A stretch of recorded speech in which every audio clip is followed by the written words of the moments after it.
This week's Parsha, Parshas Vayishlach, details the return of Yaakov Avinu to the land of Canaan and the trials and tribulations he faces before reaching the home of his father Yitzchak. I'd like to spend a few minutes sharing with you a medrash at the end of the Parsha found in the Medrash Tanhuma. The medrash has an interesting structure.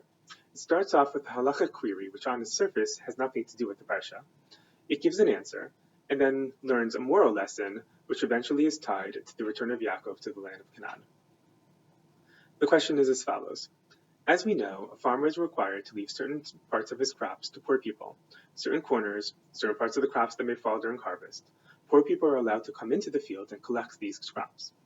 What if the farmer decides that he doesn't want poor people in his field? Or what if he decides he only wants certain poor people in his field and not others?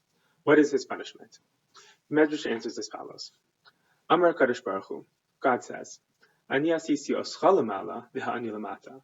I made you, O farmer, O landowner, I put you on the highest rung of society, and I put the poor people on the lowest rung of society. Yochel ani lasos chalamata v'la'ani lamala. I can just as easily change things around, and I can take those poor people, who you will not let into your field, and put them on the top of society, and put you on the bottom. The Medrash continues by recording the following conversation. Shalamat Shrones Rabbi Yossi ben Chalafta. A certain important Roman woman asked of Rabbi Yossi ben Chalafta, how long did it take God to create the world? Rabbi Yossi ben Chalafta answers simply, it took him 6 days. The woman turns around and says to Rabbi Yossi, okay, what has he been doing since then? Rabbi Yossi answers as follows, Ose sulamos. God makes ladders. Ma'ala lezeh u'morid lezeh. He brings some people up, he sends some people down. Mashir lezeh, morish lezeh. He makes some people rich, and he makes some people poor. The connection to Yaakov Avinu is now clear. Yaakov Avinu left the land of Canaan with nothing. Ki v'makli avartis hayarden hazeh. I crossed the Jordan River with only my staff. He now returns to the land of Canaan a wealthy man. He has animals, he has slaves, he has maidservants, he has wives, he has children. Yaakov was on the bottom of the ladder, and now has been brought to the top.